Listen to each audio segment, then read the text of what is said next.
उद्धव स्थिति संहारकारिणी कलेशहारिणीं सर्वश्रेष्ठकरीं सीता नतोऽहं राम बलवाम नमो नमः। जगत जननी माँ जानकी के अवतरण दिवस और सीता नवमी की आप सभी भक्तों को बहुत बहुत बधाई और हार्दिक शुभकामनाएं। वैशाख मास के शुक्ल पक्ष की नवमी को सीता नवमी या जानकी नवमी के रूप में मनाया जाता है। धार्मिक ग्रंथों के अनुसार इसी दिन माता सीता जी का जन्म हुआ था। आज ही के दिन पुष्य नक्षत्र में जब राजा जनक ने संतान प्राप्ति की कामना के लिए यज्ञ की भूमि बिहार राज्य के सीतामढ़ी के पनोरा में जोती थी, जो कि पहले मिथिला राज्य का हिस्सा रही है, और उसी समय उन्हें पृथ्वी में दबी हुई एक बालिका मिली थी। हल की नोक के द्वारा जोती हुई भूमि को सीता कहते हैं। यही वजह थी कि उस कन्या का नाम सीता रखा गया। जिस प्रकार भगवान श्री राम जी का जन्म एक उत्सव के रूप में मनाया जाता है, उसी प्रकार माता जानकी सीता जी का जन्म का भी विशेष महत्व है। जानकी नवमी का व्रत सौभाग्यवती स्त्रियां अपने वैवाहिक जीवन की सुख शांति के लिए रखती हैं। पुरुषों में भगवान श्री राम जी को आदर्श पुरुष की संज्ञा दी गई है, उसी तरह स्त्रियों में माता जानकी के आदर्शों पर चलना हर स्त्री की कामना रहती है। जीवन की हर परिस्थिति में अपने पति का साथ देने वाली पतिव्रता स्त्री के रूप में माता जानकी जी को पूजा जाता है। कैसे हुआ था माता सीता जी का जन्म, आइए जानते हैं उनके जन्म से जुड़ी ये पुरानी कहानी। माता सीता जी का जन्म रामायण में माता सीता जी को जानकी कहकर भी संबोधित किया जाता है। देवी सीता मिथिला के राजा जनक की पुत्री थी, इसलिए उन्हें जानकी कहा जाता है। माता सीता जी को लक्ष्मी जी का अवतार माना जाता है, जिनका विवाह अयोध्या के राजा दशरथ के पुत्र और स्वयं भगवान श्री विष्णु के अवतार श्री राम जी से हुआ था। विवाह के उपरांत माता सीता जी को भगवान राम के साथ 14 साल जी का वनवास झेलना पड़ा। हालांकि वनवास तो प्रभु श्री राम जी को हुआ था, लेकिन माता सीता जिद करके प्रभु के साथ वनवास के लिए गए थे।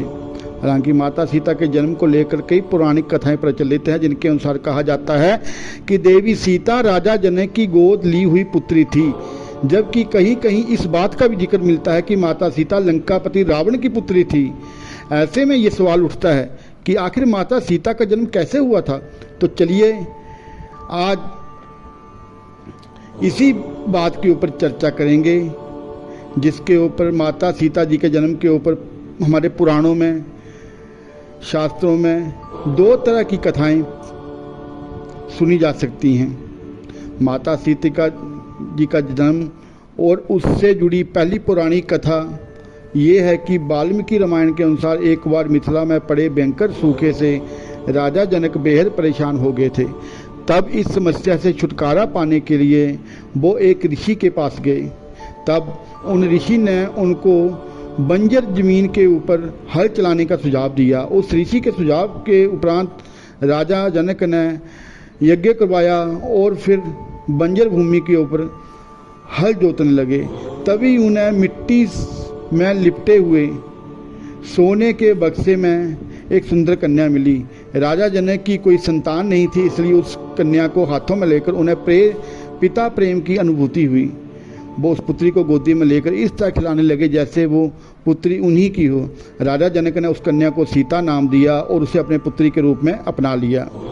माता सीता के जन्म के बारे में दूसरी पुरानी कथा ये कहती है कि माता सीता लंकापति रावण और मंदोदरी की पुत्री थी। इस कथा के अनुसार सीता जी वेदवती नाम की एक स्त्री का पुनर्जन्म थी। वेदवती विष्णु जी की परम भक्त थी और वह उन्हें पति के रूप में पाना चाहती थी।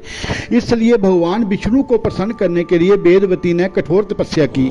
कहा जाता है कि एक दिन रावण वहां से निकल रहा था जहां वेदवती तपस्या कर रही थी, और वेदवती की सुंदरता को देखकर रावण उस पर मोहित हो गया। रावण ने वेदवती को अपने साथ चलने के लिए कहा, लेकिन वेदवती ने साथ जाने से इनकार कर दिया। वेदवती के मना करने पर रावण को क्रोध आ गया और उसने वेदवती के साथ दुराचार करने की कोशिश की। रावण के स्पर्श करते ही वेदवती ने खुद को योगा अग्नि और मंत्रोच्चारण से भस्म कर लिया और मरते मरते अपना शरीर त्यागते हुए रावण को श्राप दिया कि वह रावण की पुत्री के रूप में अगला जन्म लेगी और उसकी मृत्यु का कारण बनेगी। कुछ समय बाद मंदोदरी ने एक कन्या को जन्म दिया, लेकिन वेदमती के श्राप से भयभीत रावण ने जन्म लेते ही उस कन्या को सागर में फेंक दिया, जिसके बाद सागर की देवी वरुणी ने उस कन्या को धरती की देवी पृथ्वी को सौंप दिया और पृथ्वी ने उस कन्या को राजा जनक और माता सुनैना को सौंप दिया। जिसके बाद राजा जनक ने सीता का पालन पोषण किया और उनका विवाह प्रभु श्री राम जी के साथ संपन्न करवाया। फिर वनवास के दौरान रावण ने सीता माता जी का अपहरण कर लिया, जिसके कारण श्री राम जी ने रावण का वध किया और इस तरह से सीता रावण के वध का कारण बनी। बहरहाल माता सीता का जन्म, जिससे ये दोनों पौराणिक कथा जुड़ी हुई हैं, लेकिन इनमें से कौन सी कथा सच है कौन सी नहीं, इसका रहस्य तो स्वयं भगवान श्री राम जी ही जानते हैं। कथाएं जो भी हों, परंतु माता सीता जी सर्वत्र पूजी जाती हैं। माता सीता जी और प्रभु श्री राम जी की कृपा से सभी के जीवन में सुख समृद्धि और खुशहाली आए, यही कामना है।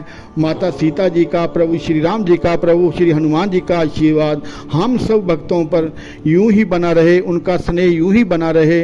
जय श्री राम, जय श्री राम।